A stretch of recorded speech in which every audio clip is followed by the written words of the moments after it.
All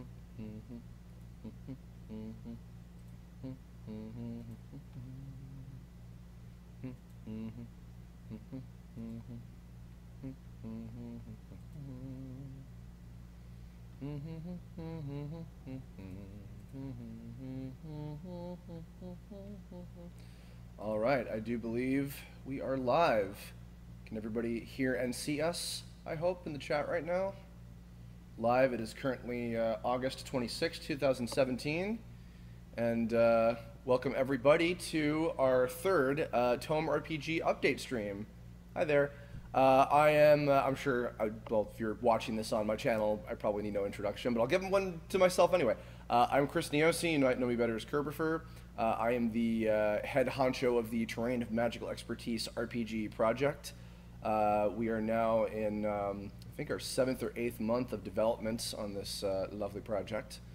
So, and I'm joined once again by my programming partner in crime. I almost said partner in time. That's a different game. Would you like to reintroduce yourself to everybody out there, sir? Hi, I'm Mike. I'm the programmer. My name is Michael Prinke. I am the lead programmer on the TOME project. Longtime friend and sometime friend and acquaintance of Mr. Niosi here. Well, a few years now. I would. Yeah, good. A couple of years, but I'd say that at the point we're getting at, that it's borderline. Borderline. You keep on pushing me over it like some sort of 80s song. We're also joined by one of our other core team members. Would you like to introduce yourself, sir? Hi everyone, my name's Nathan. I'm the assistant programmer. It's my job to tackle some smaller tasks to make sure Mike retains as much sanity as possible. And we love you. Sanity? What the heck is that? We work in game design. You don't have that anymore.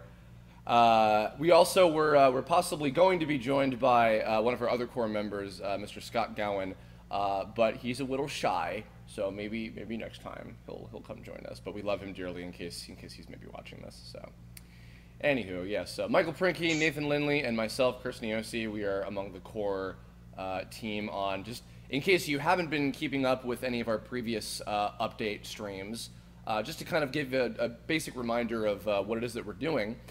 We are creating a 2D turn-based RPG, an indie game with the Unity engine. Based on the Terrain of Magical Expertise IP, the web series that I created. It's a whole new continuity built from the ground up with the familiar characters that you might know and love from the show, but you will not had to have seen the show to enjoy the story of this game. It's a whole new experience where you take the role of a white hat hacker character who is being called in as a favor to a friend to help lend assistance against some not so nice bad hackers, some black hat hackers, who are causing trouble on this futuristic MMORPG game that people are. I have to train myself to not say game after RPG because the G is already the game. I'll never get out of that. Nonetheless, and of course your party members are the likes of Alpha and Kerbifer and Flame Girl and a lot of the familiar faces from the TOME web series. And so we've been working for over now half a year. Since 2017 started, technically a little bit before that in terms of pre-production, but we really officially started working on a demo, which we are going to be having as a free download alongside a Kickstarter campaign that we were originally going to be launching this month. And that didn't happen, as I'm sure you all can tell. So first and foremost, well, I mean, I guess, what are we up to? Third and foremost? Either way. Major order of business, let's talk a little bit as to why we have not launched the crowdfunding campaign for this project just yet. So, first of all, I'll get the kind of boring stuff out of the way. One of the important things that we need to do in tandem with the, the Kickstarter is we need to set up a business bank account to go with it. To set up the business bank account, I needed to start a company. So I have been doing that with the help of a lovely, trusted lawyer who was recommended to me by a fellow game dev gentleman. And they've been very, very helpful. Unfortunately, the folks at the government have not, and they've taken the maximum amount of time for me to formulate my company so that I can open a business bank account to go with it. We're getting close to being finished with that annoying businessy side of the process that is super boring to you all, I'm sure. But that has been a particularly major thing that has been getting in the way of launching as soon as I was intending to. In fact, to be totally honest, originally I wanted to launch like back in spring of this year. But the upside is, and I'm going to let Mike take the wheel here in a second. The other thing is we wanted to really spend a lot more time polishing this demo. We decided to make it a little bit more expansive than what we were originally planning to do with it, because we wanted to give like a really nice taste of what this game is going to be like in terms of its gameplay and its general sort of themes and aesthetics and all that. So, Michael, would you please take over and inform the folks a lot of what you've been working on for the past several months? Okay, so basically we hit early August, and we put together a build and looked at it internally. And up to that point, we hadn't really had a lot of builds to pass back and forth and kind of share the game with each other. So, you know, we looked at this thing, and while it was perfectly playable, it wasn't quite what we would call representative of what we wanted the final product to look like, and not what we in the business call fun. Yeah, that's exactly right. It just needed a little bit more work put into it to get the fun factor out, to kind of massage some of the mechanics. Particularly the timed hit system needed a lot of, I don't want to say a lot of extra work. It was, you know, basically a couple of days that I spent fixing that, but the timed hit system needed some work. We definitely need to get some pizzazz into a few of the special abilities, even now. Yeah, basically we just looked at it and said, this needs just a little bit more time, so let's take the extra time. It's not like somebody is, you know, waiting on money for this thing right now. It's not like somebody is. It's not like there's a budget that's dripping away. We're basically doing this as a hobby project in terms of assembling the demo. You know, we're hoping that the Kickstarter will allow us to not have it be a hobby, but have it be something with a real budget. If you know. Yeah, that's the other thing. Nathan and I are the only two programmers working on this at the moment, and we're sort of doing that in the middle of moonlighting a lot to pay our bills. So, you know, the less stable the schedule you adopt for building a game, the more unpredictable the time frame is going to be to get it to an acceptable level of quality, and that's just a reality we kind of had to face up to. But in terms of the things that we went ahead and improved, I'll kind of go down a quick list. We have been trying to improve the presentation of a lot of the characters' abilities. We have been working on a revised QuickTime input system for special attacks in particular. We did a lot of revamps on the player's user interface, and we've got a few more of those yet to go. They should be ready in fairly short order, but mainly, like, the UI wasn't informative enough. There wasn't enough feedback on what effects were triggering and on who, and you know, it was kind of a little bit of a mystery what was going on, and we figured, well, we need some messages to display. We need the visual effects to be a bit more solid. It's not really like fundamental development problems so much as polish problems. So basically the extra time on this thing is going into polish. And it's getting to be quite polished now. We've been getting updated builds a lot more steadily as of late. Our current aim is that we're trying to have, kind of while the businessy crap I was talking about earlier gets situated, what our goal is now internally is to try and get a full pass of the entire demo from start to finish, like completed by the end of this month, so basically in about a week from now. And then hopefully any little extra bit of time in September, we can just finish, you know, refining it and making it as solid as we possibly can, so that basically as soon as humanly possible we can launch the Kickstarter in September. That's the pressure that I'm placing on all of us, kind of, well, I guess not just internally, but now all of you guys know too, is what you know, our attempts to do this is basically amounting to. Yeah, don't mistake me for not taking the deadline seriously, right? We really did want to launch this thing this month. Yeah. You know, it's kind of this thing where the sooner we get this thing out, the better it is for all of us involved in the project, and the better it is for you guys, who I'm sure are excited to see the demo. But at the same time, we are spread rather thin at the moment, so it's appreciated that we have any additional time we've got. In terms of what content is going to be in the demo, I will quickly recap. There's about 4 areas to explore. There's 3 what you might call boss fights, and then there are several encounters with random enemies that you can see. And you know, not to mention a number of scripted events and things that'll happen. So that should give you an idea of what the scope of this thing is. So much work has gone into building up the systems to support that content. This thing has been built pretty much from scratch from January of this year, on and off as our schedules have permitted, and I'm getting to be fairly proud of what's there to show. And getting a lot of stuff done very quickly. Literally this morning, I was like, oh, can you make this really quick little adjustment? And then like 2 seconds he did it, and I was like, oh my god, you're a genius, Michael, I swear to God.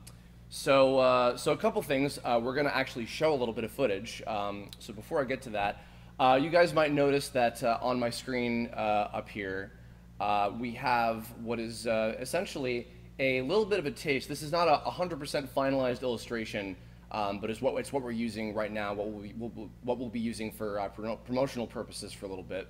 I can speak, I swear, I do this for a living sometimes. They pay me to do that. This is what the world of TOME looks like in this new continuity, this new universe that is associated with the game's storyline. So there are 4 different regions of which that we'll be talking about a little bit more later on when the Kickstarter launches. And we've created sort of a just a test area for the demo with a few of these. We've had like some monster enemies, and then we have the 3 bosses that Michael was kind of describing are. So for those of you who, of course, are familiar with the series, it's a story that is about a game. So in this case, it's a game about a game. And so a lot of the other enemies are supposed to be other players, which of course is also where a lot of the Kickstarter donation incentives are going to come in, which we'll be talking a little bit more about that again later. I'm sure a lot of you guys have heard much about that over and over already. But nonetheless, yeah, so we have 3 different battles with some of the player enemy characters. And we're kind of showcasing different things with each of them. We have one where you're fighting against 4 characters, just to show what it's like to fight against that many enemies at the same time. And then we're going to have one with 2 enemies to show off a particular kind of special attack that can happen between 2 different characters. And then we're going to have a battle with 3 particular enemies, of which that's what we're going to show you right now. So just one last really quick little thing before we go into this. So we are going to be showcasing what a couple characters look like in this new version of this. However, as much as there's a part of me that really wanted to, we are not going to be showing what the main characters, Alpha and everybody from the series, look like yet, because I want to wait until we launch the Kickstarter to have that be a really big reveal. I know that might disappoint a couple people, so I do apologize, but I really want to save that whoa reaction for when we are fully launched and ready to go.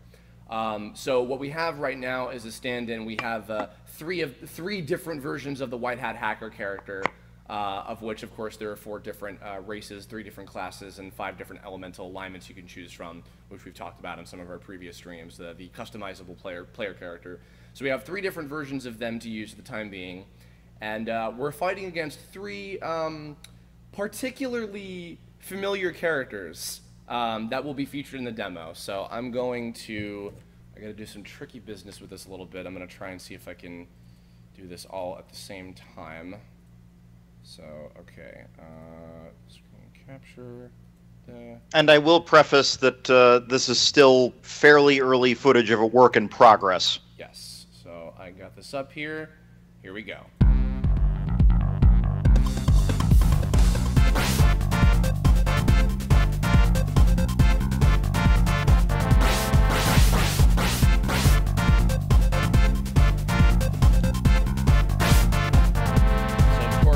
We have strike, magic, strategize, and item. Hopefully you guys can also hear me over the music. So you have your regular attack. You're breaking up a little bit, Chris. Oh yeah, that's don't mind me.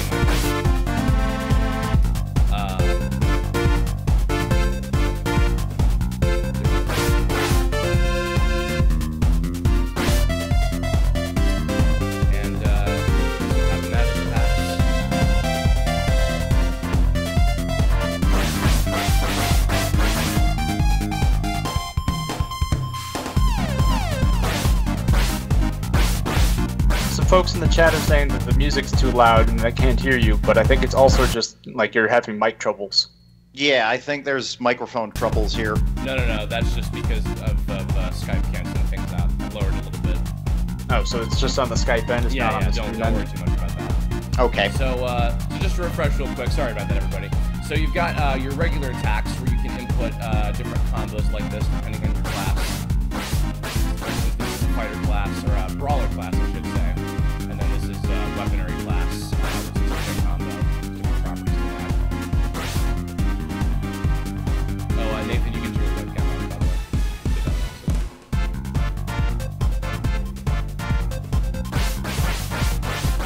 okay, your magic attacks like this. But, perhaps some of you guys might have noticed. Oh, shoot. You might have noticed that, for some reason, we can't target Raccoon, and he's got some strange, numbery effects happening with him. And he's also wearing a black hat, as if he's some sort of black hat hacker. Well, we're a couple of white hat hackers, or a triple of white hat hackers. So, I'm going to go down to the strategize menu, and we have a hacking ability to refresh.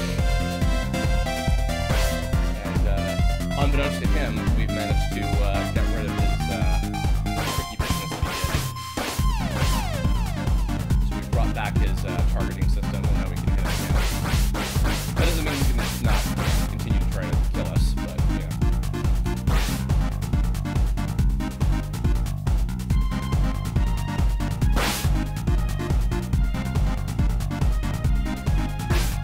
Bye, Archie.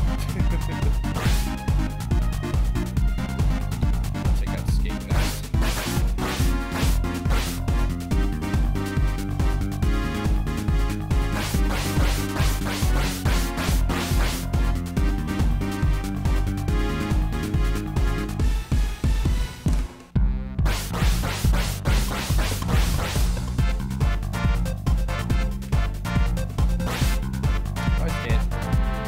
Alright, now to finish off the not rodents. Much as we love Evan, he's adorable. He has to die.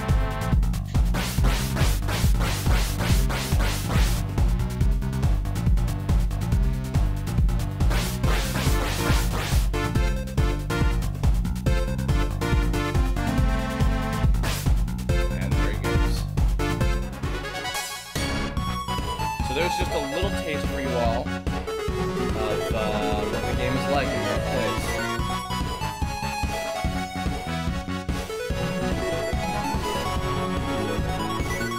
There you are. Alright, gonna raise the volume on you guys back up. So there you have it, folks. There's a little bit of what it looks like and how it plays and how everything works. Not everything is fully completed in terms of, like, some of the animations have to be adjusted a little bit in terms of their how they play out, some of the different graphics and things. Some effects have to be added and sounds and things, but this is generally how the game is going to look and feel and play. So we have, it's very akin to, we've talked about this a lot before in previous streams, but it's very akin to the various Mario RPG games, a bunch of those, and particularly the original Super Nintendo one. And yeah, we also had a little preview of some of our fantastic music composed, of course, by Weston Durant, Kajeto-kun, who worked on the music for the series as well. He's done a few new tracks, which we'll probably also put as like a little mini download on the TOME Bandcamp page for some of the music that we have done already. So yeah, so that's a little bit of what we have. So I guess you might have noticed that there were some familiar-looking characters in that last battle. Well, allow me to. Oh, how do I do this? Come on. There we go. And that. Who are the guys? Who are these guys? I wonder. Ladies and gentlemen, I would like to introduce you, or I guess reintroduce you to the Troublemakers. Oh God, I didn't mean to do that. There we go. Whoop. There. Good. Good. Yay. There we go. Raccoon, Skate, and Archie, a trio of our plucky Team Rockety-esque comedic villains who you'll be encountering quite a few times over the course of the story. You know, of course, they were very popular, lovely characters, you know, seen throughout the series. These three designs in particular, I have, as well as the White Hat Hacker designs, which you see at the bottom of the screen here, were all done by myself. Eventually, we will be showing off Alpha and the gang. I actually don't remember if we mentioned this in the last stream, but the party members that you will have for the demo specifically, along with the White Hat Hacker, will be Alpha, Kerbifer, and Flame Girl. So you'll have the three of them with you throughout the different battles you have in the demo. But we'll be showing more than just those characters when we do. They're all done, by the way. Oh yeah. They're all ready to roll. In fact, they're a tad more polished than I would say Raccoon is. But they're Chris's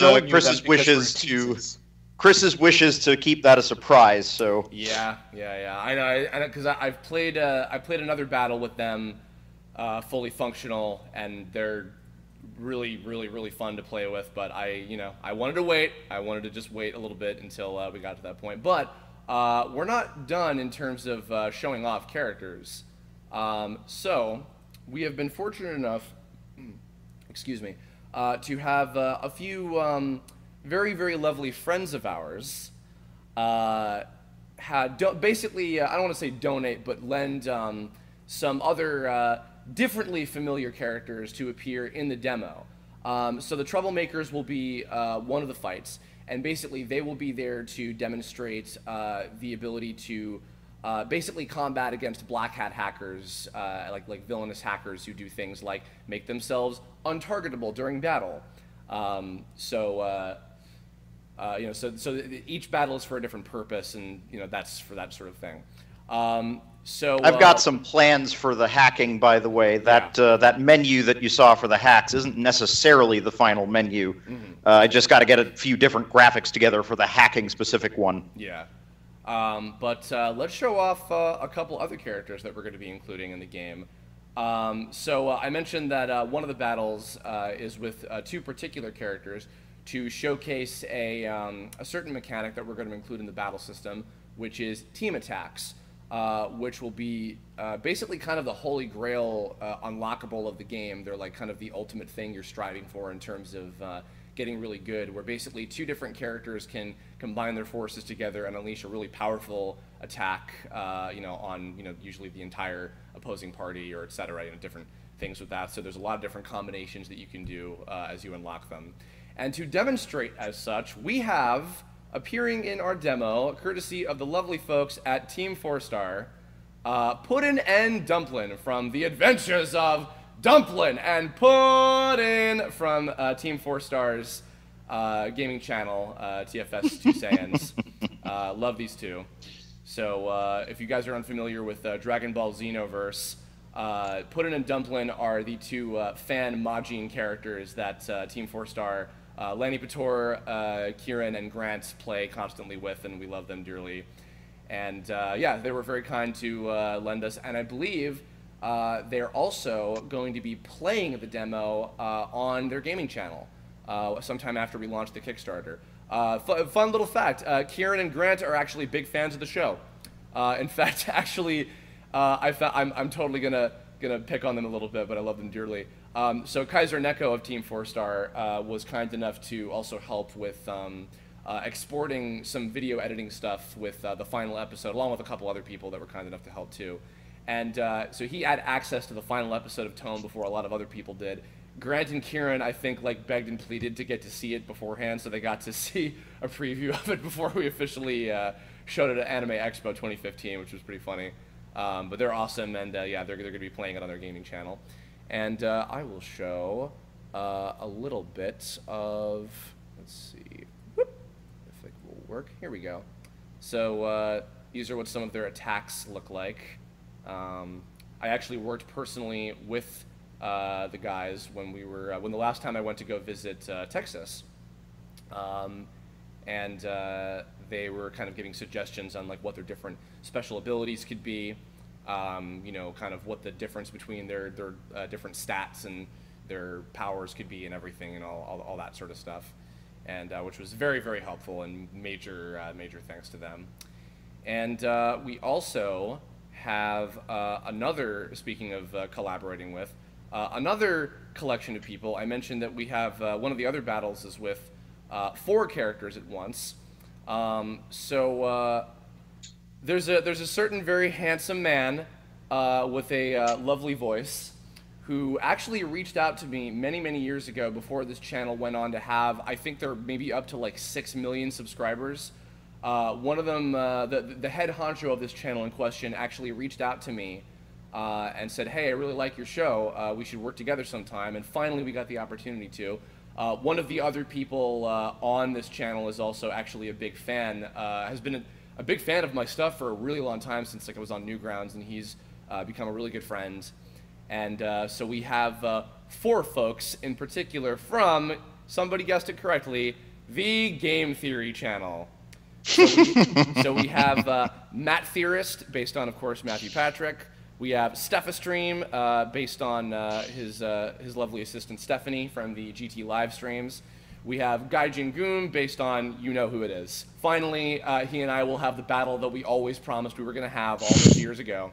And of course, Ronnie Editor, based on Ronnie Edwards, who is awesome and deserves much more love than he often gets. And I'll show a little bit of what they look like. So yeah, Matt gave a lot of great suggestions for what to do with him and Stephanie's characters. I gave him these sort of like green glowy, almost like Green Lantern kind of abilities with summoning different like powers and things. Stephastream, we have the stab and a half.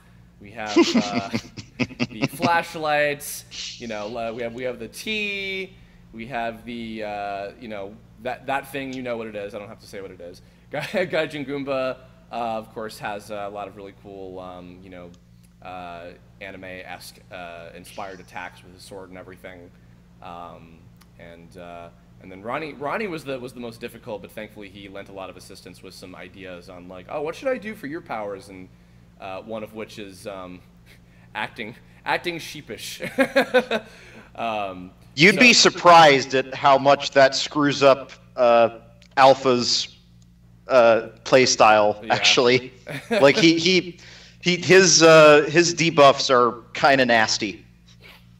So yeah, these characters are all going to be seen in the demo. You'll be able to battle against all these guys. We'll also probably be including them, I'm sure, in the final game as well. But yeah, so look forward to that.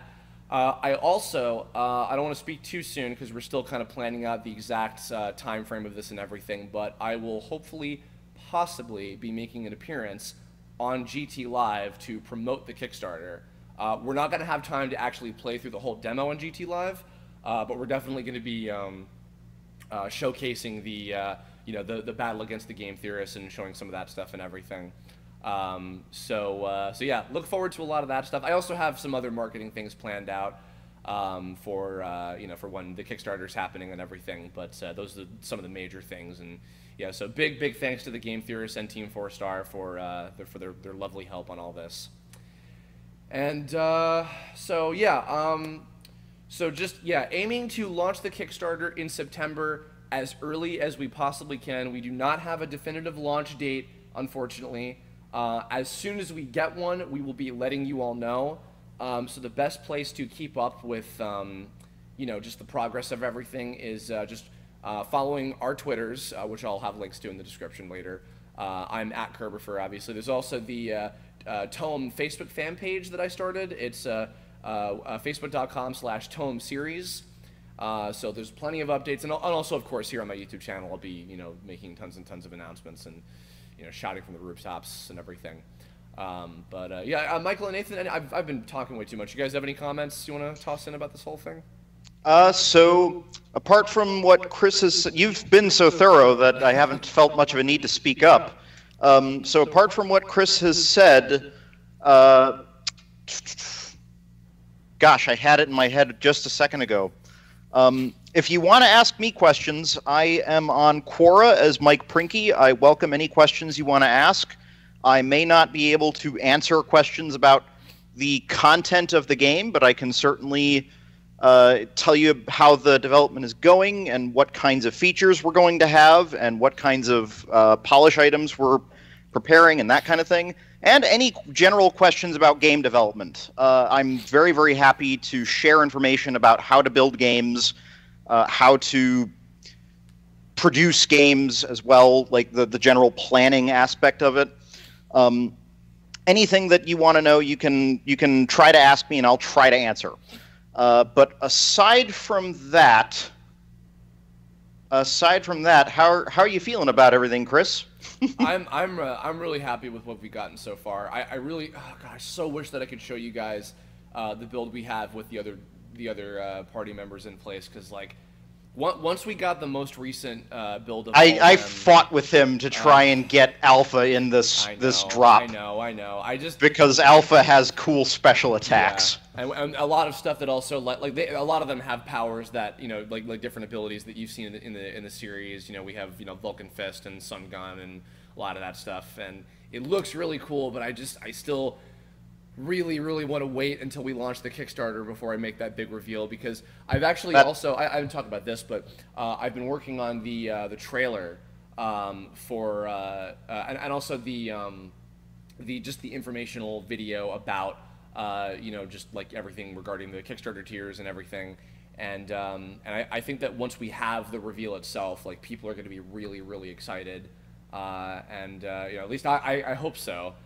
We're definitely at a point, at the very least, in building this game where we're kind of past all of the bull crap that's just necessary to make things work at all, and we're starting to kind of bounce back and forth. Like, oh, could you improve this little bit? Oh, could we add a little? Could we add health bars up here instead of focusing on just showing them when they're active and that kind of thing? And we can really quickly implement any single piece of polish now. It's just a matter of getting the time and focus down to do it. And so even from this build to the next one that you see, you're going to see a lot of improvement still. I'm very confident that once it's in your hands, hopefully by sometime in the middle of this this coming month, I'm very confident that you're going to enjoy playing it. Something that I've discovered is that the more that we implement the Paper Mario or Mario RPG-esque timed button press elements, the more fun that this game gets. And that's kind of the subject of my next push on the programming. Is I'm going to implement more of that for the special attacks. So expect to see a lot of neat little special attack mini games getting implemented soon. Like we had some amount of that, right? Like the shooting does that right now, where you tap the button to shoot more projectiles. But I've got some ideas in mind for even more interesting, visually poppy kinds of stuff. Which actually is funny on the note of that, like the little elemental shot for the White Hat hackers. I wasn't even intending for that to be a rapid fire ability, but I was like, oh, this is actually really fun to play it that way. So good on you for that, actually. Nathan, do you have anything you want to add? Anything to say regarding this whole thing?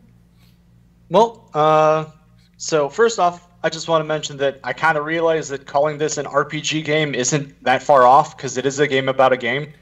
Actually, that's true.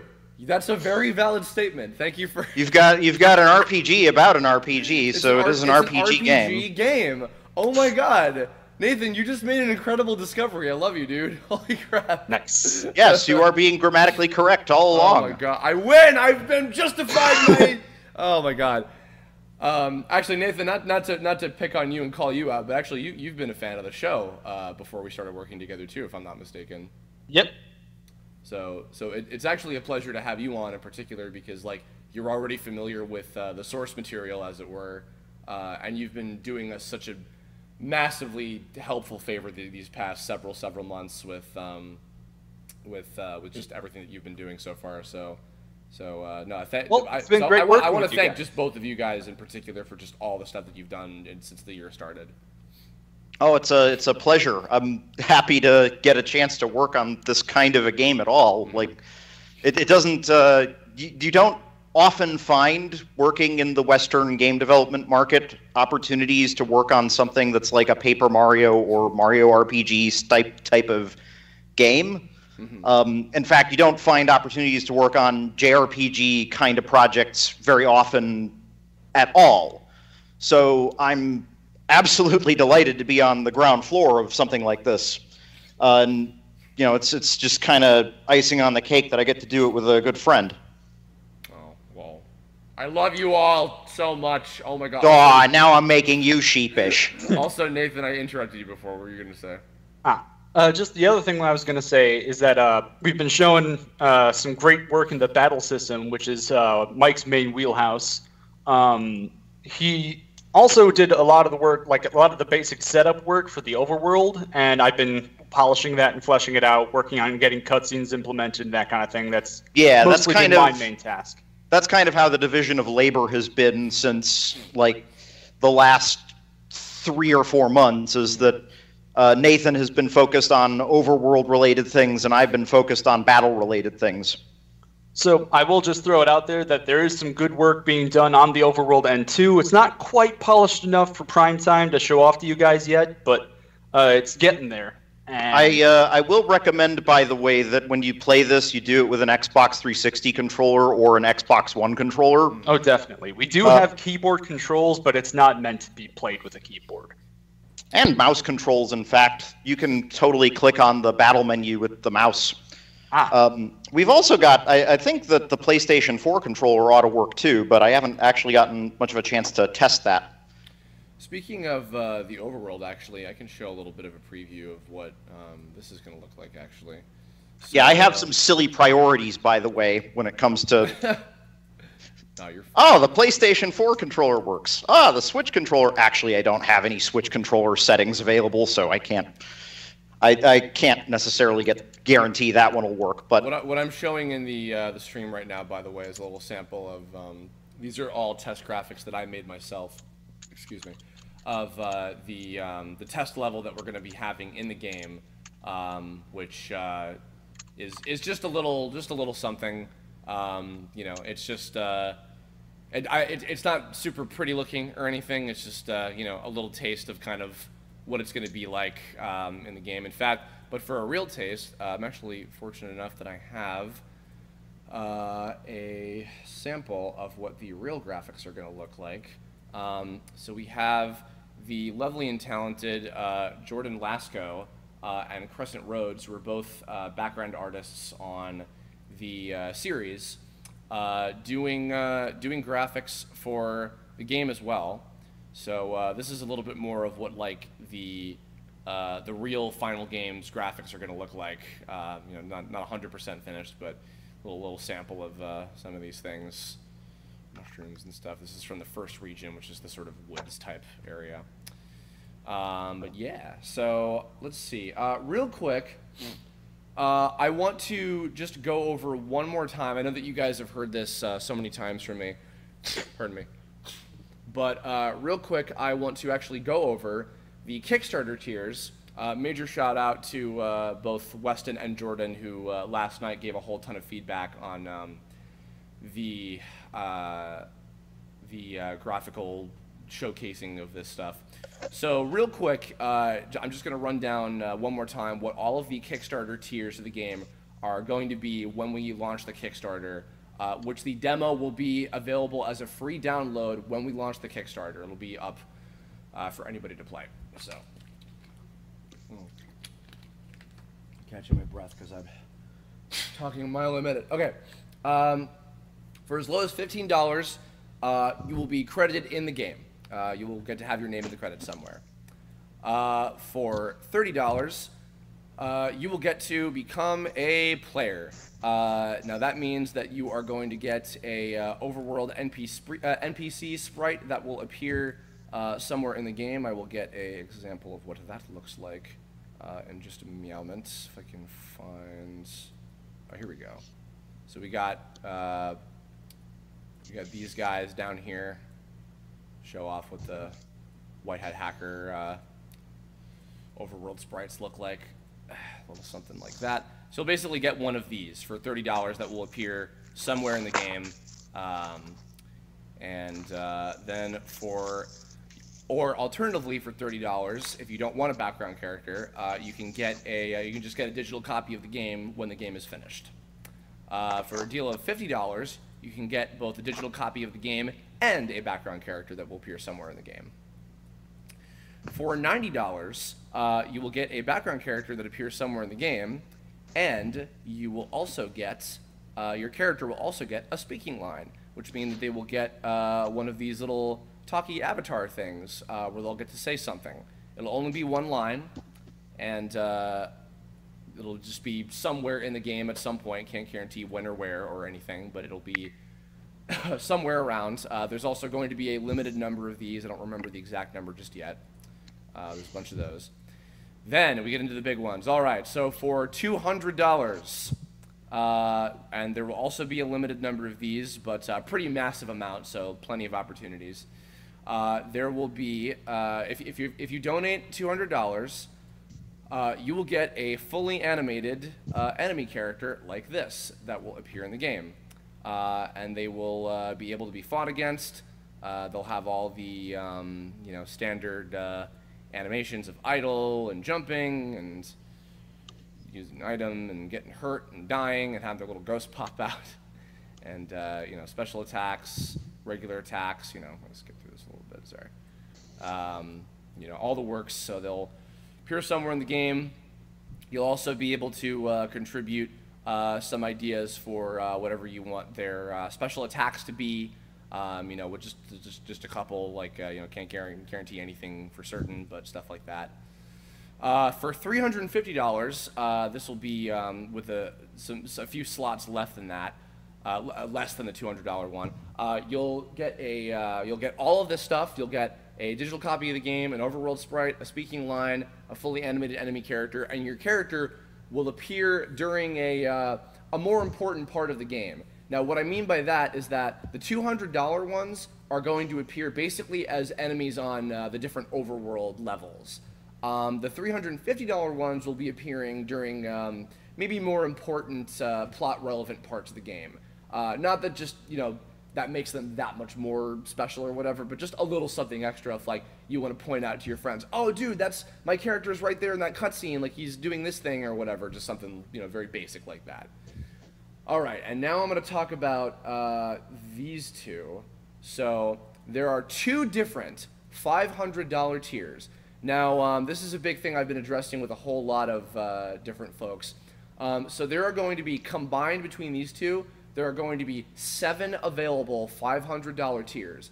There will be 4 of these and 3 of these. So this first one, there will be 4 available $500 donation slots for becoming a dojo master. Basically, the dojo masters will be very important NPCs. There will be one in actually each of these regions here, one in each of these. And they will be basically in charge of teaching the player character a new special ability. So they'll be able to get up to 6 because so every character starts with 2 special attacks, and they are able to learn 4 more by the end of the game. So the other 4 abilities they get are from the dojo masters. So, if you want to be an important character that appears, as like a centerpiece of, each of the different 4 hub towns where they'll be teaching that, then that's the one for you. Now, the other one, I don't want to give too much information about this one, but there are 3 of these $500 tiers, this one right here, which is to become a boss. Basically, all I'll say is that it involves being a fightable enemy character that will be appearing during an important part of the game.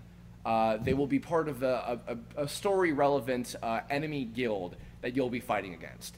So that's all I can say. Hopefully that's enough to be like, oh, I definitely want to be that. Like, you know, because I say this because there's a whole lot of people that have been saying, like more than 7 people have been saying, I want the $500 tier. And so I'm letting you know, definitely, when we have a release date for the launching the Kickstarter, I will let everybody know, and also a time, so that you can be camping out like a hawk for it to you know, go up and donate. But even if you don't, please don't worry. You know, please don't worry too much about that. You know, there will be plenty of other opportunities to be in the game, because just for the record, so the $500 ones, there's 7 of those. There will be a limited number of the $200 and $350 ones, but I think that it'll be at least 100. So there's plenty of spots for you to get a character in if you want to donate for these. And then the $90 ones, I think, will also have a max, but there will be plenty of those too. The $50 and $30 ones, there's an unlimited amount. Like, basically, I want to decorate the hell out of this game with just a ton of these little NPC characters that don't talk, that just hang around. They'll be in every level, every place in the game, all over the place. Plenty of opportunities to put them everywhere. And there will be an unlimited amount of those. So in some way, shape, or form, for as low as $30, you can be in this game, is what I'm saying. So, yeah. Anyway, I need a break to stop talking for 2 seconds. Michael, Nathan, do you want to talk about anything real quick? So for the fightable enemy players, you know, think about the theorists, right? That's an illustration of what kind of customization you can probably expect for especially the higher level ones, where they get like really unique movesets and stuff. I think like do you want to comment on that? I don't want to speak too much for you, Chris, because like you're the one who's drawing them. Oh, sure. Well, actually, so this is important. Sorry, I'm kind of stuttering a lot. No, not at all, not at all. I only just had my coffee, so I'm just barely functioning on a verbal level. It's all good. So actually, first of all, I forgot about this. This is important. Excuse me. Everybody who donates for having either a character that they created or a character based on their likeness, whatever it is that you want to have if you donate, you will be required to sign a I've made it as simple as possible, thanks to my lawyer, a very basic assignment of rights contract. I need to emphasize this. It does not mean that we own your character or your likeness. It's nothing like an original character, do not steal. I hate to use that joke, but it's not like that. It is simply you giving us permission to use either your likeness or your original IP for the purpose of just the game. That's it. And anything all kind of associated with the game. So you will have to sign that. Basically, when when and if, and hopefully the Kickstarter is funded at the end of the duration of it, we'll be sending out a big survey with the contracts attached. And you'll also be able to fill out on the contract all of the information regarding, like, oh, I want my character to, like, for instance, if you either have reference pictures to give, like if you drew your character and you want to provide reference pictures of what they look like, that you can link to all those in the contract, or you can have a description of what they are. You can have a picture of yourself if it's going to be based on you. You can have the details of, I want to be, this race, this class, this elemental alignment, and then, like, if you donate for the $200, tiers and up, then you can be a you can also give suggestions for, oh, like when they swing their sword, it unleashes a wave of like electricity or something like that. Yeah, there you go. Sort of yeah. That's the clarification I was looking for. Now, also, some things will probably have to be adjusted, like depending on how certain things go. Just to kind of fit within the game itself, that has to be priority number. Yeah, there's got to be a certain balance of what elements are represented among the enemy players, for instance. There's got to be a certain balance of what types of opponents there are, so we might need to, jiggery poker it a little bit. Yeah. But otherwise, we'll try our best to maintain the spirit which you convey. Yeah. And also, the $500 tiers, those 7 in particular, I will be communicating with directly on collaborating with you on what the character's abilities and powers and things are going to be. So just putting that out there as well, is that's another kind of little perk to those 2 particular $500 tiers. So watch everybody request infernal and tech characters, and nobody take nature. Yeah, I mean, well, yeah, there is going to have to be one of each element in each of the 4 different regions, I guess, but that's okay. We should probably clarify that the bomb rock attack that Raccoon was using is a nature element attack. Oh, that's right, it is. Yeah, well, because they're made of rock, so I do want to clarify for every prospective donor that if you get a character, nature encompasses plants, healing, and earth. Yeah. So you've got, if you've ever seen Avatar: The Last Airbender, you know that Earth can do some serious stuff. Yeah. In this case, we have like fire. Basically, infernal is fire and darkness and evil type of demonic stuff. Crystal is water and ice and mystical psychic type of things. Technical is electricity and lightning and like metal, robot-y, cybernetic kind of stuff. And then natural type is anything from plants to earth to wind, all greenery type of things. So it's a pretty encompassing, all-encompassing. So all you guys who think that grass-type Pokemon are the underdogs, you might be a natural type. We'll see. And then also there's neutral, where it's basically I cast fist. Yes, yeah, to whichever. Yeah, right. They don't have any necessarily elemental advantages or disadvantages, but they have the ability to be very rangeful. They can, like for instance, Alpha is a neutral elemental character, so he can actually learn lots of different types of elemental abilities because he doesn't have an alignment to any one in particular. But yeah, I'm such a stereotype. I always go for the tech element. They are quite cool. Just such a stereotype programmer, right? Yeah, I certainly like the technical type. Oh yeah, we know where that's going. Anyway. So on that note, we are fastly approaching the hour mark. So let's do about 10-15 minutes or so of Q&A. So we have the live chat going right now. I will be screening questions. Apologies if I don't answer yours. Just a little note to everybody: no spoilers. I will not be giving any plot details or character details or any of that sort of thing. Just so you're aware. Also. I'm trying to remember. I think I saw a lot of people in the chat were asking about when is the demo launching. Just to refresh one more time, the demo will be launching alongside the Kickstarter as a free download. We do not have a specific release date for the Kickstarter just yet, but as soon as we do, I will be letting everybody know on every orifice of social media. So just keep an eye out for that. Yeah, and part of the reason why we don't have the date is the paperwork just as much as the demo itself. Yes, but like as soon as all the groundwork for the demo is practically laid, aside from the polish items that we've been mentioning, where we just want to spruce up the presentation and that sort of thing. But yeah, the paperwork has been kind of a roll of the dice. Yeah. So, we're doing the best we can in the time frame we've got and everything, and just the kind of details of everything, So please bear with us. We will do our absolute best. But anyway, let's go on to the questions. Sure.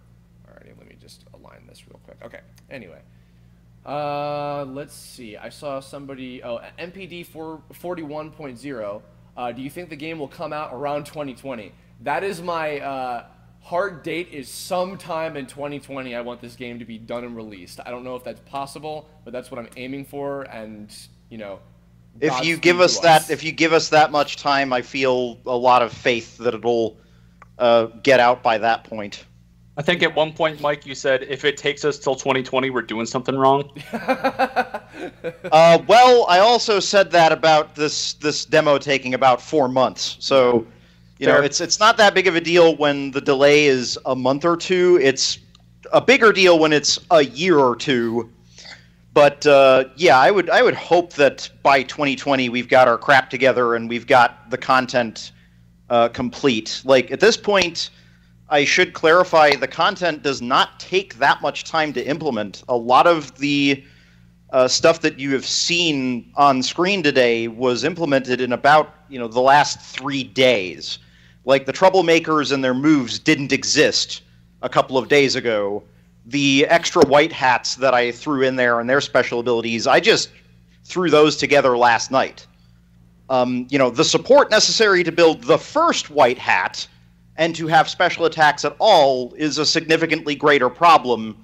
And, if you don't think forward a lot, then it can become an exponential problem as time goes on. But I think the variety of moves that we've been able to showcase speaks for itself. I think that as we show the next demo, it'll speak even more clearly because, like, the other characters have even cooler moves. But anyway, I'm kind of rambling here. No problem. The gist of what I'm trying to get across is we can put together content for this game, at least in terms of the battles right now, fairly quickly. The bulk of the work is building the systems that allows us to generate the content. Yeah, and we've got most of that kind of out of the way. Like, this demo is going to represent the foundation of the game. Mm-hmm. Like, this is the principal work necessary to implement the systems at all. And then from here on out, it's mostly content and changes in support of that content. Mm-hmm. The biggest thing that I can foresee, I'll say the biggest two things that I could foresee as being potential risks are changes in the name of game balance, because we have done absolutely nothing to balance the numbers on this at all. Mm-hmm. Like, I haven't even turned on SP usage on special attacks just so we can test them out a lot, right? You kind of don't want to run out of SP when you're trying to make sure these animations and effects are all working. But it does mean that we haven't really balanced the numbers very much. And probably by the time you're looking at the demo, it's still not going to be like completely balanced. We'll have tried to ensure that it's fun to play, but it says nothing about the advancement curve of the entire game over time. And for that purpose, we might need to rethink a couple of things about how the stats in general work. Fortunately, that's not that big of a problem to change in terms of a back-end thing. We can add and remove stats as we need to.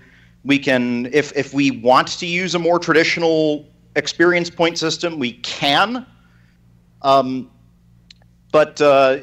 Yeah, the vision for this game is kind of unique in terms of the way the stats work, in that it's mostly based around equipment management. Mm-hmm. Kind of like if you're at the end of an MMORPG and mostly you're dealing with gear. Yeah.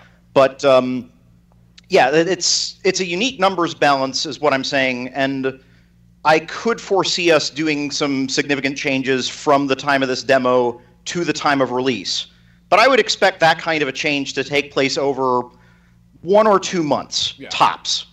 The other significant risk that I can identify is in managing the overworld. Mm-hmm. So currently we are able to implement cutscenes and overworld content relatively okay.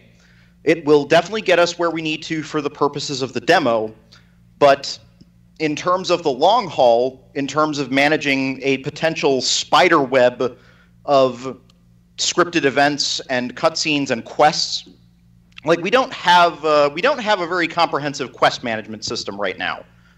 There just isn't a need for it in the demo, because the demo is pretty straightforward and linear. But for the full RPG, there needs to be a little bit more comprehensive quest management, and there needs to be a way for Chris to interact with that, especially in order to organize the quests. And to be very, very blunt about this, Chris isn't much of a Unity guy compared to me and Nathan. We have basically been importing his map files from an external map editor and preparing Unity scenes where we make the cutscenes and stuff. And that isn't necessarily a workflow we can sustain for the long haul. So we'll need to put together improved tools in order to make sure that the final game's schedule is tenable. And that's the second big risk that I could identify. Right. That kind of went on longer than I think people expected my answer to this to go. But I think the good news is it answered at least one other question. There was at least one person in the chat asking what we were using to build the game, and you mentioned that we were using Unity. Oh yeah, we're using Unity 3D. In fact, I'm hoping to do like a little behind-the-scenes spot during the Kickstarter showing how our isometric system works, because it's really funny. Yeah, so 2020, hard date, like hard drop dead date, I think that's very realistic. To be frank, as far as obstacles go, the ones that I've spoken of here, even though I've spoken of them at great length, aren't that tremendous to overcome. Certainly they're the kinds of things that could take a month or two of development time easily, but they're problems we would need to solve one way or another. And for it all, we'll end up sitting on a really great RPG system to work with. Mm-hmm. We got a whole mess of questions in that time, so I'm gonna. I've probably talked way too great a length. It's all importantly relevant to like the whole. But I'm definitely up for more questions though. All right, cool. I'm gonna try to rapid fire a bunch of these real quick. Let's see. Will there be animated cutscenes? Don't know yet. Those are low priority, but I would love to integrate a few if possible. Let's see. Who of the characters that you haven't revealed are you most proud of design-wise? Honestly, all of the party member characters, all the main crew from the show, look amazing. Mike Lucas did an amazing job. Amazing, did I mention? On redesigning them. They look super cool and way better than they've ever looked in any previous incarnation. So that sounded like a tricky question. Like they were trying to say, who haven't you revealed and who are you most proud of? Like, like trying to get you to reveal a person. Oh yeah, no, you'll have to see it. But I will say for now that like the gang, like Alpha and company, they all look fantastic, and I'm so excited to show them. What will happen if we donate $500 and the 7 positions are filled? Orange Beanie Guy asked. Oh, and also Tim Tamplin asked the character design question. Alex Keller asked the animated fight scene question. Sorry about that. Orange Beanie Guy asked, what will happen if we donate $500 and 7 positions are filled? You can donate however much you want, but if those slots are filled for the 500 ones, then that's it. Unfortunately, but you're free to donate however much you want in between any of those other tiers. And if you over donate and a slot is filled out and you don't want to donate that much unless you get the big reward, Kickstarter lets you manage your pledge. Kyle Rabosi asked for voice lines. I understand we can't voice characters for obvious reasons, but can we recommend a voice actor we'd like to voice your character? If you have a suggestion for like what they would sound like when you're submitting your information, maybe, but I can't guarantee anything about that yet because we haven't worked out any kind of budgetary things for voiceover recording yet. I want the whole game to be voiced if possible, but that some of that stuff is still kind of up in the air right now. Let's see. I saw someone else asking about specifically voiceover like during battle, and I remember we just talked about that recently and how you said you didn't want people to be shouting out voice lines in the middle of battle because it makes them feel less like they're players. Sorry, just to clarify that real quick. Yes, there will be dialogue during battles, but it will not be like, take this, or whatever, like the same clips you're hearing repeated over and over again because... Get a load of this! Yeah, because... Oh, Mike Pollock. Prinke. I mean Pollock.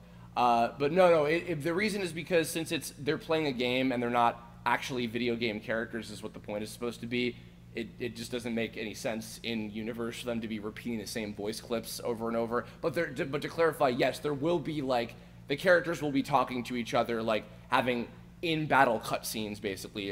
Which I coded. Yes, which you did splendidly. Thank you for that.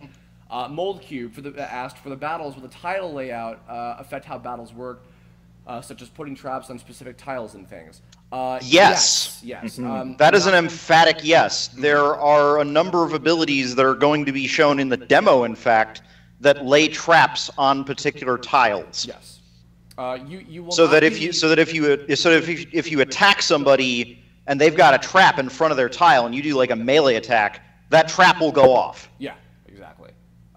It doesn't work exactly like, for instance, the new South Park game, the new one coming out, has a system where like moving around on the different tiles is affected. It's not quite like that, but but yes, the tiles do sort of apply and have kind of a different usage to them with certain abilities.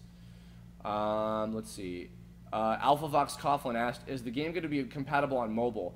I'm not sure yet. I think that actually this game would be really good on a mobile platform because I think that RPGs fit that kind of that platform well, but we're not 100% sure yet on any other consoles beyond PC at the moment, but we'd certainly want to do it for other things in the future if it's possible. Yeah, during the last stream we did where we talked about this, we talked about the deal with platform support, where we don't want to overcommit until we've got this project off the ground. But in terms of mobile support, we have batted the idea back and forth because this game does genuinely seem to lend itself to mobile surprisingly well. I haven't tested it on a mobile platform, and one of the reasons for that is that we haven't done any work to ensure that a touchscreen interface would work okay. We've been mainly focused on a controller, but frankly, all of the stuff on the UI is visual in such a way that we could adapt it to touchscreen. In fact, I'm confident even that the little battle bubble pop-up, I'm pretty certain that actually would work on a touchscreen because it is using all the screen events. So never say never. We'd love to get it for as many different platforms as possible, but we just don't know at the moment. I mean, speak up if you want this game on mobile, then it would be a prime time to speak up as we go into the Kickstarter and as we kind of reel out more content. We certainly have enough time ahead of us once this project is off the ground to consider the platform support very, very carefully. So, definitely speak up if that's something that's important. Yeah, that addresses hopefully Will Nelson's question about console possibilities in the future as well. For console possibilities. I will restate again. We want very much to put this on Switch. Yeah. In fact, I would very much love for that to be my primary build target, if at all possible. The only deal with that being that Nintendo has not really opened up their gates, for Switch support on Unity just yet. It's something that Unity has officially been working on, but they're very selective about who gets to have the Switch dev kit. Switch development is pretty much invite only right now, right? Right. That's how it's been since the Switch launched, and since a little bit before then, I think. Well, speaking of that too, Rikaku the Psychro asked, any hopes of showcasing at PAX or South by Southwest general gaming conventions? We would love to in the future. The one that is the most important that we're aiming for, that we'd like to do next year, is GDC, Game Developers Conference. Because that is the place to search for a publisher, which is something that we would really, really like to have if possible. All of that is also very up in the air. We have no guarantees about any of that yet, but that is something that we want to do. And then if that happens, then in the future, we would love to do, I would love to show this at like MagFest and PAX and some places like that, or Too Many Games, those kind of conventions. That'd be amazing to do that. They're pretty gosh darned expensive to set up, so it's a little bit of a roll of the dice. But we're very, very hopeful, at least for GDC, and I would love to show this at PAX. For sure, yeah, me too, because PAX is just so much fun too. I'd just love to go again. I've never been, so it would be a treat. I've only been to PAX East twice, but it's been a joy every time I go. Razid Murasame asked, game length, ballpark estimate. I'm aiming for like the length of a Mario RPG game, like a Paper Mario type of thing, not like a 70-hour Final Fantasy, like massive sprawling, kind of adventure or whatever. Something relatively small that is, doable for us to complete. Let's see. Any idea when the Kickstarter would close if you're launching it in September? Asked Starnote. I'm thinking it would go for at least 30 days. So then, in which case, it would dip into October. but we don't have a specific date just yet, so stay tuned. Obviously, it's more likely to be towards the middle or end of September than it is to be in the beginning of September. Yeah. So it'd go into October for sure if that's the case. Yeah. Question: if we give $300, could we get 10 playable player character like NPCs in the game, or is it one reward tier per person? Right now, it's one reward tier per person. If you have a way of like coordinating with your friends on like getting a bunch of characters all together or whatever, like all to be in the game at the same time or something, maybe doing it that way. But in terms of one person, we're trying to keep it to just that.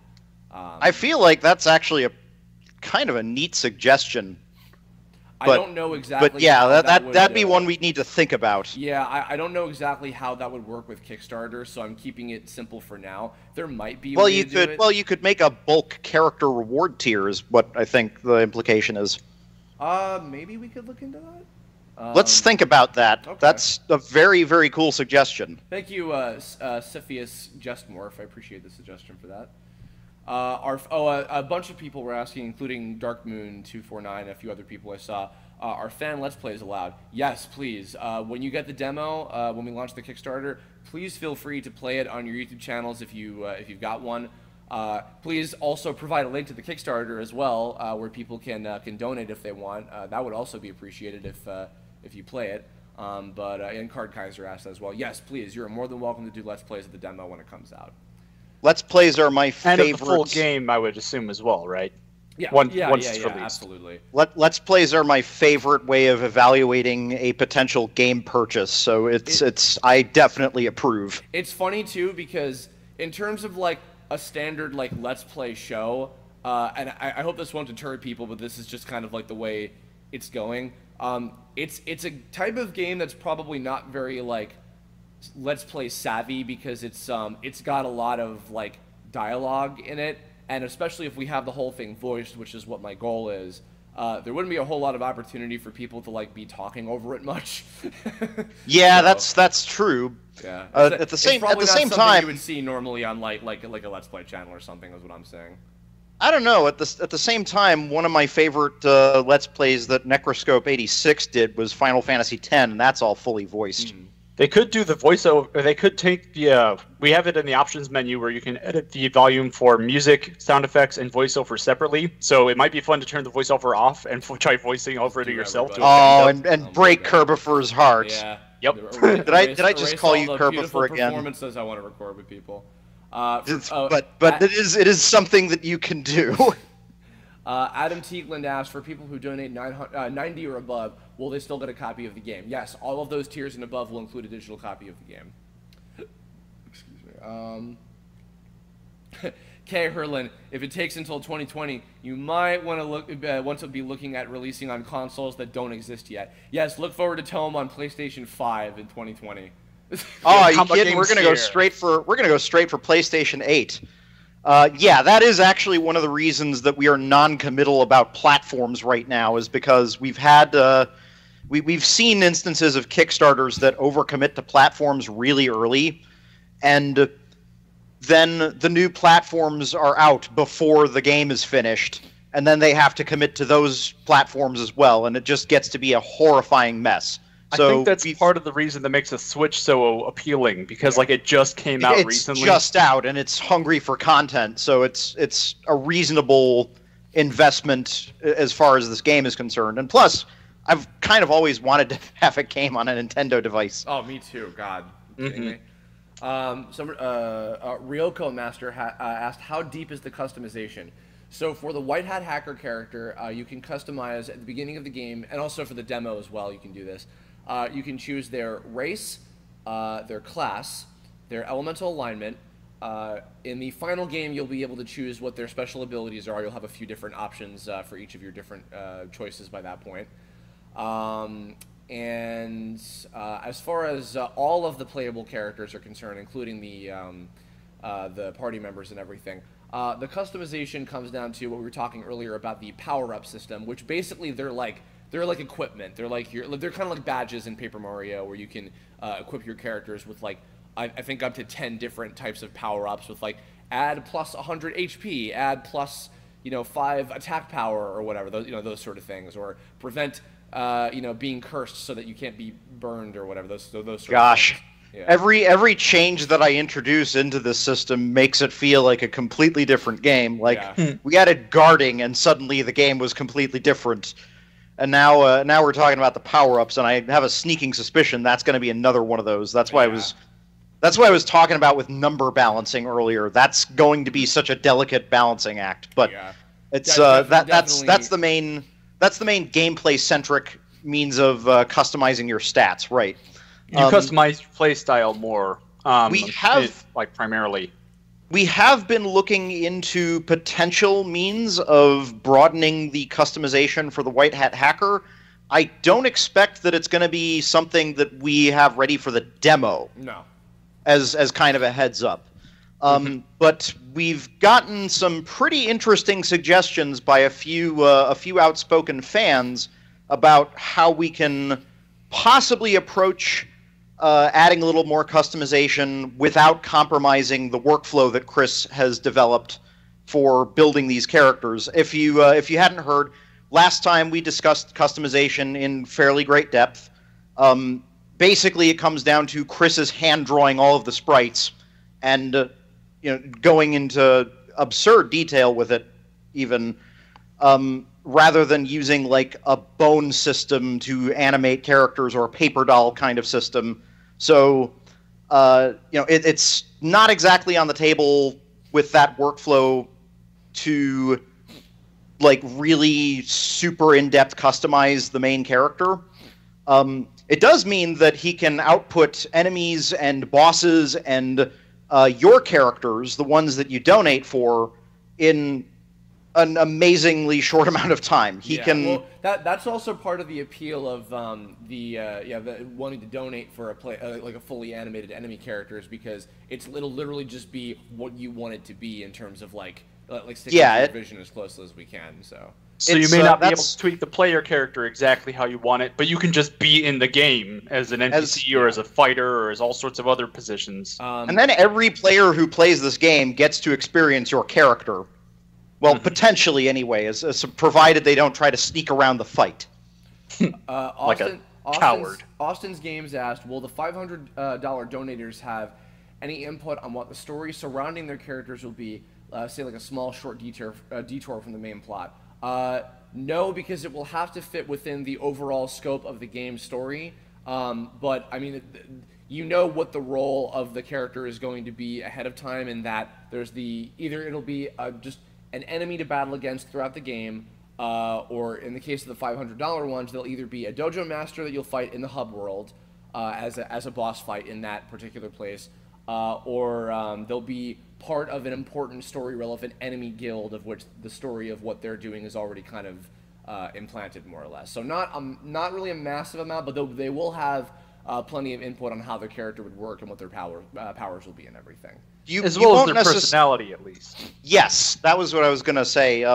You won't necessarily get to make much input on the course of the game's plot, but if, in terms of the way they express themselves, in terms of the dialogue and their personality, you'll have input on that. Yeah. Will Nelson asked, will there be a way to affect enemies in the overworld that'll impact battle, such as hitting them before battle to do extra hit or damage or stuff along those lines? We were thinking about that, but I think for the sake of expediency and keeping it easy, we're gonna have the monster characters just be you touch them and then they battle, and you can avoid them. And the player character enemies will basically be like Pokemon trainers, where like you get up to a certain, hitbox of like their viewpoint, and then they like come up to you and then whoosh, and then they ambush you into a battle. So it's kind of like a cutscene plays out, and then you go into the battle with them, more or less. Just to keep it simple. Yeah, the enemy players are very much intended to be like the Pokemon trainers in that they're of a grade between monsters and bosses.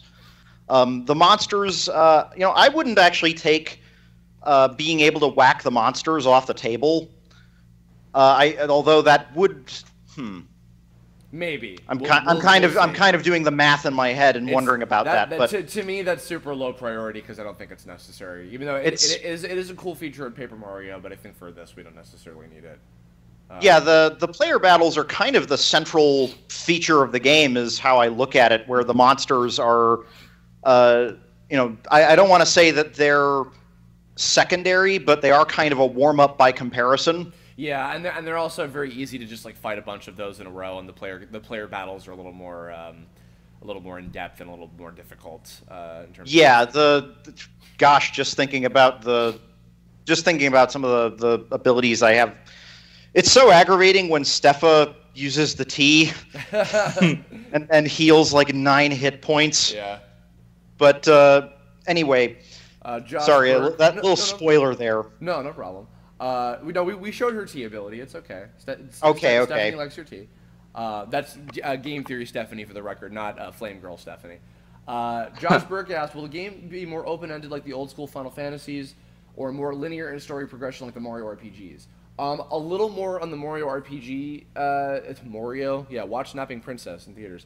Mario RPGs type of progression, but there will be some moments that we're planning.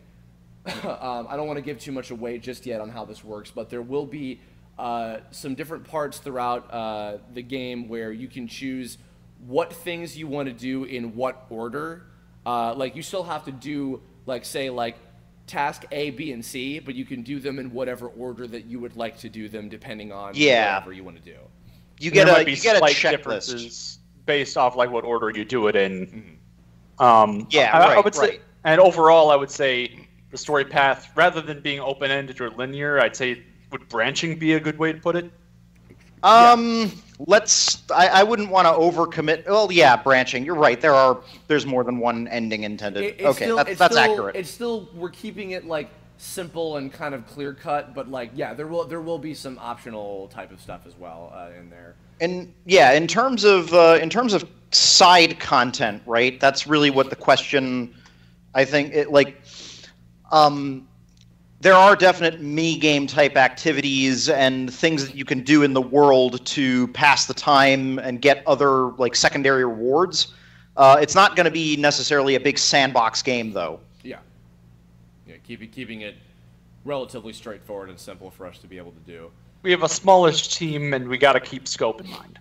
Hyena Side asked, "Will this be multiplayer?" No plans right now, but I mean, maybe no plans in the immediate future. Yeah.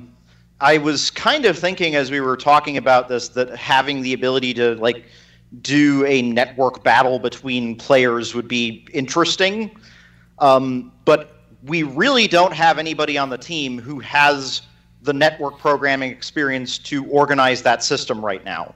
Mm-hmm. So it's like we definitely can't guarantee that kind of a feature.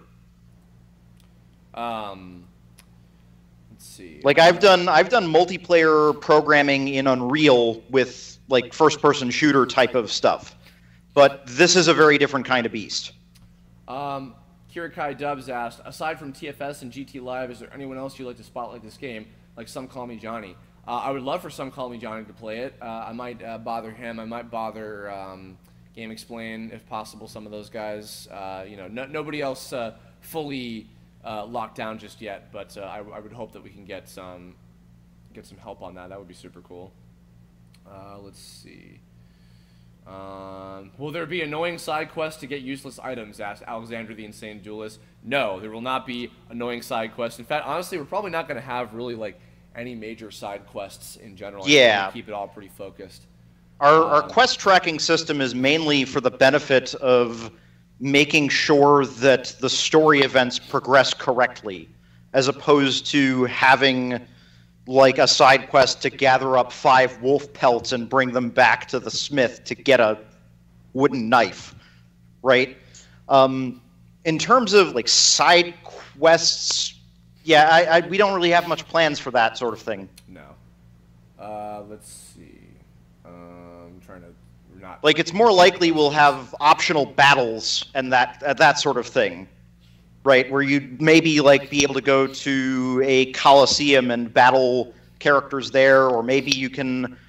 Well, I've said too much already, but that's more the type of side activity we're looking at. Right. William Oram asked, what are the rules for player characters / enemies in regards to references to other works of fiction? By that, I'm assuming you mean if you have, say, a fan character, like a fan character from something else.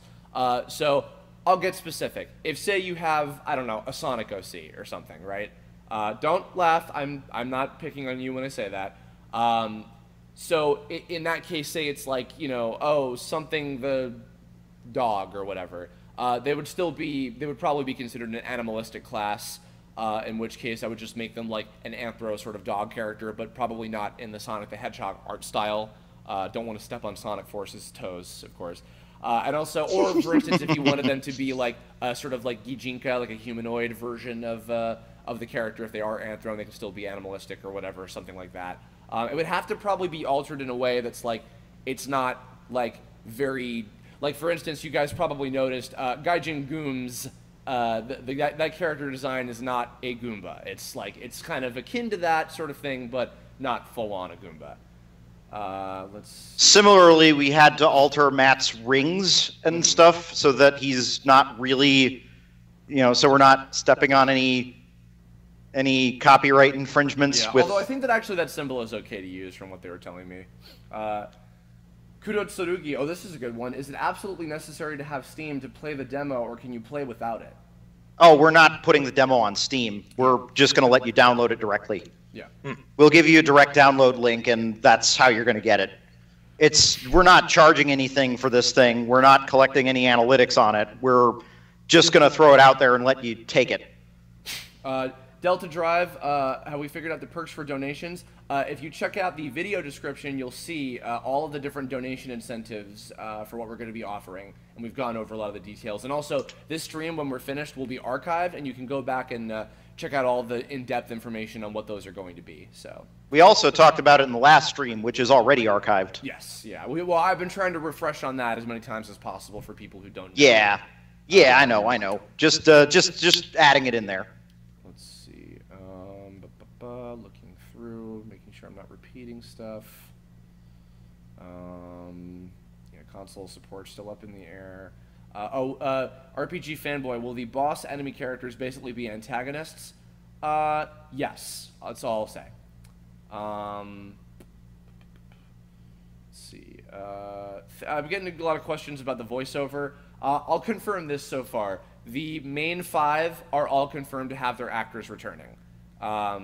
And other folks perhaps as well, but we'll see. You'll have to stay tuned for details on that. Kyle Rabosi, question from Mike. When can we expect game programming tutorials based on this game style? Are you still up for maybe doing that at some point? That is something I'm very interested in doing. I haven't been able to put together anything in the last month or two since the last stream.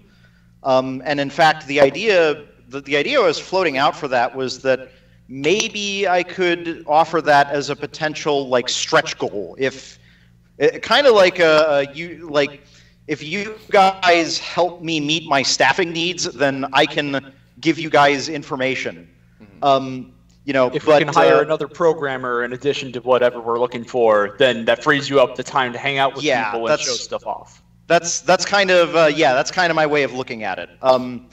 So that's the basis on which I kind of wanted to float out doing that. At the same time, I can appreciate the attitude that information should not be gated off necessarily. So, a couple of things. I am on Quora under the name Mike Prinke, and I do take game development related questions there. So I can, if you have general questions about game development, I am happy to answer them there. I've already answered a ton of them. I think I'm the #2 most read writer in that topic. Nice. On Quora. Not to brag too much, but some folks were asking for the link to your Quora, and I got one in the Skype chat. Is that the right link that I can just drop in the chat then? Let me take a look.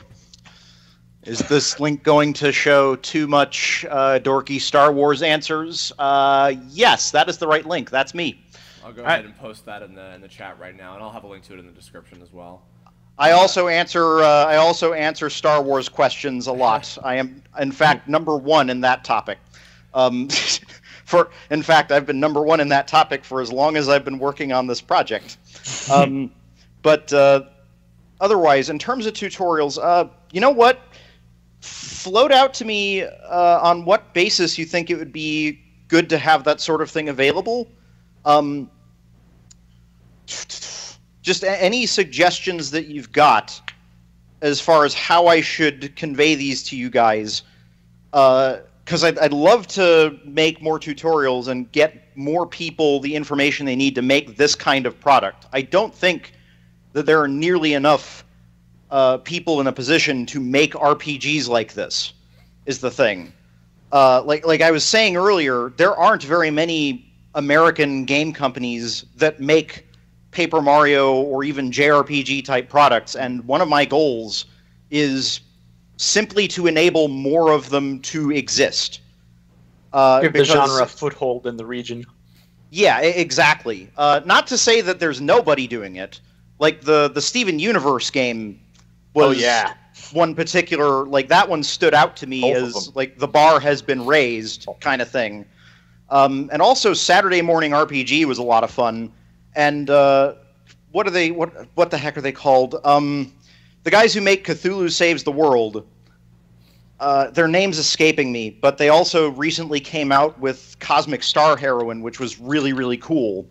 So there is a growing foothold for this sort of thing, but it's among independent developers, and independent developers don't necessarily have like hiring ability the way that a big company does. Yeah, so I'd love to. Hopefully, we can get a third Unity programmer, which I'm beginning to kind of put some feelers out for to people on. I'm dying for that. But bottom line, yeah, I want to grow a community around making games like this. So give me a few. If you feel like having those tutorials as a stretch goal would be a good idea, then maybe I'll like put out a poll on Twitter about it or something.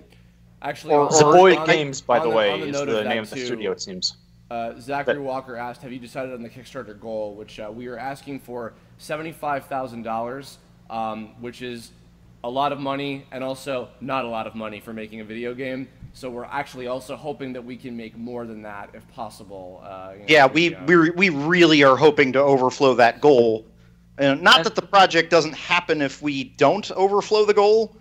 That's like the minimum amount of money that we can carry forward development with. Yeah. You also mentioned hoping to find a publisher, and that would make developing this game a lot easier and free up some options. Yeah. But the more we get, the more we overfund, the less likely we're going to need a publisher to help us carry the rest of the way. Yeah.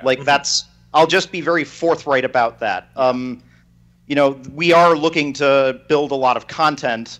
We are not asking for a whole lot of money. Like, I think that the budget that we're looking for will definitely carry us forward for like a year. Mm-hmm. But the more that we've got to work with, the less likely we're going to need to depend on other sources of funding, and the more we can just make this a direct collaboration with fans. Mm-hmm.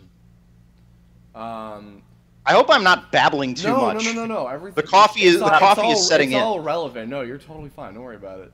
Hyenacide asked, will there be multiplayer or PvP? I don't think so. If we did include a multiplayer ability, like if I were to ever imagine that, it would be like, you could play with your friends and they could all like be some of the other. They could take control of some of the other characters or something to fight against.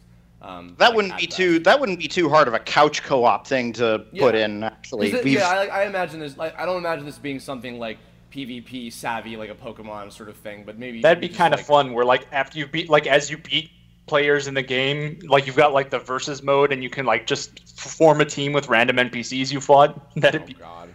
I'd love to. No promises on that being a thing, but it does sound kind of neat. Cool. I'd love to make a feature like that because it feels like a fit for the aesthetic. Being that we do have this consistent theme of fighting other players in the TOME universe, right? Mm-hmm. It's not an inappropriate suggestion. It's just we really do not have the resources necessary to handle network play related things right now. Mm-hmm. We have I've worked on network related gameplay before in Unreal, for a multiplayer shooter, that is a very different environment compared to what we're doing right now. That's a very different type of product compared to this one.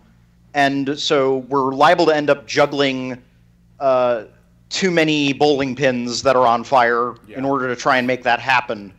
If we had like a network specialist join us, then I might open up the floor for that suggestion a little more. But I don't think it's really in scope for what we're intending this product to be. We are now over the hour-and-a-half mark, so I'm going to rapid-fire get through a bunch of questions real quick. Alexander the Insane Duelist, will there be in-game purchases with real-life money? No, absolutely not. I do not. Yeah, that's if we don't have a network specialist for multiplayer, we really don't have a network specialist for microtransactions. That's a different kettle of fish completely. Everybody asking about if they can voice characters in the game. We're not looking for voice actors. Sorry, I apologize, but yeah, not something we're going to open up to the public for. Let's see.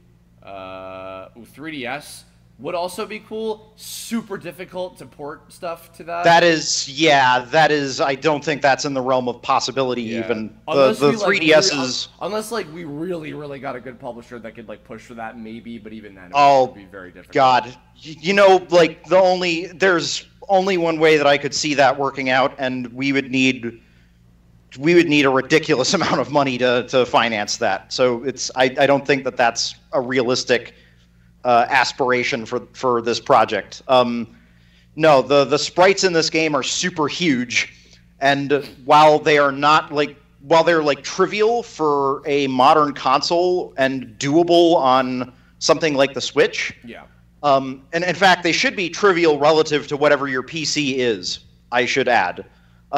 We are not aiming for a high-spec, like, performance-chugging kind of game. We're aiming for something fairly attainable, whatever your computer should happen to be. No guarantees that the performance won't chug on, like, a crappy 13-year-old computer when you get the demo, because we haven't done an optimization pass yet. And we probably won't be doing an optimization pass for a while. So if anybody experiences that sort of thing, I do apologize in advance. It's just sort of the way you don't you don't optimize too far ahead of time with these kinds of projects is the thing. You wait for everything to be stable before you do it. In terms of the feature set, I mean, you try to get everything stable. But anyway, so it's not going to be like super heavy on performance, but it's going to be outside the realm of the 3DS. Okay. Duplist asked, any possibilities for a battle editor? That's a function I always missed in Paper Mario, where you can freely set up which enemies to face. Not exactly, but something akin to that, kind of. Stay tuned for details. File that suggestion away, because that's cool. Well, we kind of have something like that sort of already, but you guys will see. Alpha Failed 2.0, what rating are you aiming for ESRB-wise? I know the last season of Tome was more lax on coarse language, but are you aiming for a younger audience this time around? At worst, like a T. You know, I'm trying to be pretty sparse with like any kind of curses or foul language or anything with the script as I've been writing it so far. Let's see. Will Steam be essential to play? No. We already answered that. Will I myself play the game, Chris? Yes, Flare the Fenrec. I mean, I'll be playing it all the time because I'll be playing it internally as we make it. So yes, certainly. He is my playtester. That's me. He is the current playtester. Him and Nathan. Let's see. Please give us money so we can have more playtesters. There was one question that I saw, just a little quick one that came up a lot from, I think, Steel Skull. Just wondering, what element would sound be under? And I want to say that it'd probably be technical. That sounds like tech to me. I think it could be anything. Sound is... That could be tech, and that could be neutral, even. Yeah, or it could be anything, honestly. Any character could do like a sonic screech attack or something. It doesn't matter what their element is, really. I mean, depending on the effect, right? So if it's just pure damage, it could be like tech. If it's more like a bat screech and it confuses you or something, it could be infernal. But it'd be interesting trying to differentiate. I those guess visual effects. it boils down to the context of the sound attack. Yeah, it really does. RPG Fanboy asked, what are the odds of being able to recruit enemy players that wouldn't impact the story? Not likely. If we had a bajillion dollars and could do other things, maybe, but we can't do that, sadly. A big part of that is, I believe, like a lot of the enemy characters, like the player characters you control, we have these minigames thought up for how you do the abilities better, but we don't plan that much. Yeah, for the it's enemy actually characters doing the same. There is actually a distinct differentiation between the abilities that we make playable and the abilities that are being used by the NPCs. So, like, Raccoon is pre-programmed to throw a certain number of rock bombs, for instance. And it makes it very easy to implement the fact that the player never gets their hands on that rock bomb ability. If I have to account for Raccoon being playable, then I have to do some pretty substantial modification to him, and then instead of the ability taking less than a day to build, it takes maybe an entire day to a day and a half to build. And that adds up really, really fast. Yeah. I think, you know, I think that's pretty much everything we got for now. We've answered a whole lot. The really, really extensive base of questions and information. Yeah, this is our longest stream that we've done yet, actually. This is almost 2 hours we've gone for, but I think we're going to start wrapping things up. So everybody, thank you very much for joining us. I am very much hoping that the next time we do a stream, it will be when the Kickstarter launches. So please do me a favor. Again, keep an eye on my Twitter, which is @Kerbifer. Give a like to the TOME Facebook page, which I'll give a link to that in the chat in just a second. It's facebook.com/TOME series. And I'm constantly giving updates on Facebook and Twitter. And also, if you're not already subscribed here, please subscribe. We'll be giving updates on here as well. The second that we get a finalized date to launch the Kickstarter, I will be posting it everywhere. I will be letting absolutely everybody know at all point, everywhere, when it'll be happening. So be ready. Let's hope we pull this off. So everybody, thanks again. Michael and Nathan, thank you guys for joining us as well. This was super cool. And any last couple little bits you want to say to the listeners out there? Sorry if I rambled on a lot. I have sometimes I talk in circles a little bit too much. Oh, you're fine. Nathan, how about you? Anything? I like this game. I'm excited to be part of it. Excellent. Cool. All right. Everybody, we'll catch you soon. Back to the usual Curb logs and all that on my channel otherwise, so keep it tuned. But that'll do it. So we'll see you all later. Have a great one. Bye. Indeed. Hope you all enjoyed. See ya.